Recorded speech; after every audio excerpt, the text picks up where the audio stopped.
ನಮಸ್ಕಾರ. ಇದು ಹೇಳೋದು ನಮ್ಮ ಸಂಸ್ಕಾರ.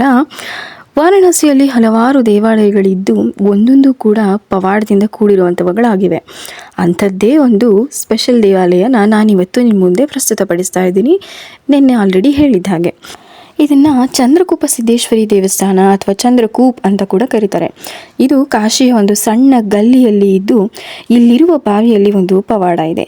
ಅದೇನೆಂದರೆ, ಈ ಬಾವಿಯಲ್ಲಿ ನಿಮ್ಮ ಪ್ರತಿಬಿಂಬ ಕಂಡಿಲ್ಲ ಅಂದರೆ 6 ತಿಂಗಳೊಳಗೆ ನಿಮಗೆ ಸಾವು ಖಚಿತ ಅನ್ನೋದು ಇಲ್ಲಿಯ ಪ್ರತೀತಿ ಇದೆ. ಇನ್ನು ಈಗ ನೀವು ನೋಡಿದ್ದು ಆ ತಾಯಿ ಸಿದ್ದೇಶ್ವರಿ ದೇವಿಯನ್ನು. ಈ ಬಾವಿಯ ನೀರನ್ನು ಕುಡಿಯೋದ್ರಿಂದ ದಾರಿದ್ರ್ಯ ನಾಶನವಾಗುತ್ತೆ, ಹಾಗೆ ಮುಕ್ತಿ ಸಿಗುತ್ತೆ ಅನ್ನೋದು ಕೂಡ ಇಲ್ಲಿಯ ಜನರ ನಂಬಿಕೆಯಾಗಿದೆ. ಇನ್ನು ಚಂದ್ರ ಇಲ್ಲಿ ತನ್ನ ಶಾಪ ವಿಮೋಚನೆಗಾಗಿ ಇದೇ ಜಾಗದಲ್ಲಿ ಲಿಂಗರೂಪಿ ಶಿವನನ್ನು ಕುರಿತು ತಪಸ್ ಮಾಡ್ತಾನೆ. ಅಭಿಷೇಕಕ್ಕಾಗಿ ದೂರದಿಂದ ಗಂಗೆ ನೀರನ್ನು ತರೋದಕ್ಕಾಗಲ್ಲ ಅಂತ ಇಲ್ಲೇ ಬಾವಿಯನ್ನು ಅಗೆದು ಅಲ್ಲಿ ಬಂದ ಗಂಗೆಯಿಂದ ಶಿವಲಿಂಗಕ್ಕೆ ಪೂಜೆ ಸಲ್ಲಿಸ್ತಿದ್ದ ಅಂತ ಕೂಡ ಪುರಾಣ ಹೇಳುತ್ತೆ. ಹಾಗಾಗಿಯೇ ಇಲ್ಲಿಗೆ ಚಂದ್ರಕೂಪ್ ಅಂತ ಹೆಸರು ಬಂದಿದೆ. ಕಾಶಿಯಲ್ಲಿ ಹಾಗೆ ಇನ್ನೊಂದು ಸ್ಪೆಷಲ್ ಪ್ಲೇಸ್ ಇದೆ, ಅದೇ ಈ ಮುಕ್ತಿ ಭವನ್ ಅಥವಾ ಡೆತ್ ಹೋಟೆಲ್ ಆಫ್ ವಾರಾಣಸಿ ಅಂತ.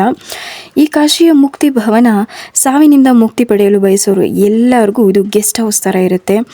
ಕಾಶಿಯಲ್ಲಿ ಯಾರು ಸಾವನ್ನಪ್ಪಿದ್ರೆ ಅವರಿಗೆ ಮೋಕ್ಷ ಪ್ರಾಪ್ತಿಯಾಗುತ್ತೆ ಅನ್ನೋದು ಹಲವರ ನಂಬಿಕೆ. ಹಾಗಾಗಿ ಬಹಳಷ್ಟು ಜನ ತಮ್ಮ ಕಡೇ ಕ್ಷಣಗಳನ್ನ ಇಲ್ಲೇ ಕಳಿಬೇಕು ಅಂತ ಬಂದು ಇರೋದಕ್ಕೆ ಬಯಸ್ತಾರಂತೆ. ಇನ್ನು 1908ರಲ್ಲಿ ಸ್ಥಾಪನೆ ಮಾಡಲಾಯಿತು. ಹಾಗೆ 1958ರಿಂದ ಈಗಿನ ಕಾಲದವರೆಗೆ ಸುಮಾರು 14,000 ಜನ ಇಲ್ಲಿ ಸತ್ತು ಮೋಕ್ಷವನ್ನು ಸಾಧನೆ ಮಾಡಿದ್ದಾರೆ ಅಂತ ಕೂಡ ಹೇಳಲಾಗುತ್ತೆ.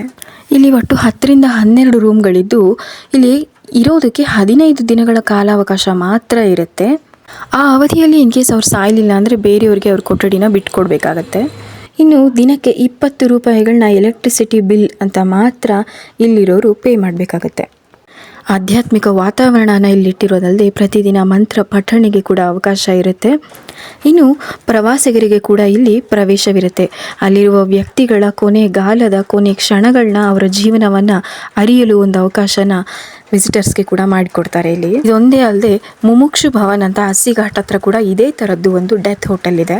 ಇದನ್ನೆಲ್ಲೂ ನಾನು ಕೇಳೂ ಇರಲಿಲ್ಲ, ನೋಡೂ ಇರಲಿಲ್ಲ. ನನಗಂತೂ ತುಂಬ ಶಾಕು, ಸರ್ಪ್ರೈಸ್ ಎರಡೂ ಒಟ್ಟಿಗೆ ಆಯಿತು. ಇದ್ರ ಬಗ್ಗೆನೇ ಯೋಚನೆ ಮಾಡ್ಕೊಂಡು ನಮ್ಮ ಊರಿಗೆ ಹೋಗೋಣ ಅಂತ ರೈಲ್ವೆ ಸ್ಟೇಷನಿಗೆ ಬಂದರೆ ನಮ್ಮ ರೈಲಿನ ಪರಿಸ್ಥಿತಿ ಈ ಥರ ಇತ್ತು. ಇಷ್ಟು ರಶಲ್ಲೇ ನಾವು ಹತ್ಕೊಂಡು ಬೆಂಗಳೂರಿಗೆ ರಿಟರ್ನ್ ಆಗಬೇಕಿತ್ತು. ಒಂಥರ ಈ ಸ್ಪೀಚ್ಲೆಸ್ ಫೀಲಿಂಗ್ನೊಂದಿಗೆ ನಮ್ಮ ಬೆಂಗಳೂರನ್ನು ಅಂತೂ ಇಂತೂ ತಲುಪಿದ್ವಿ. ಇದಾಗಿತ್ತು ನಮ್ಮ ಕಾಶಿ ಎಕ್ಸ್ಪೀರಿಯನ್ಸ್. ಮುಂದೆ ಒಂದು ಎಕ್ಸೈಟ್ಮೆಂಟ್ ವಿಡಿಯೋದೊಂದಿಗೆ ಮತ್ತೆ ನಿಮ್ಮ ಮುಂದೆ ಬರ್ತೀನಿ. ಅಲ್ಲಿವರೆಗೂ ಸಿ ಯು, ಟೇಕ್ ಕೇರ್.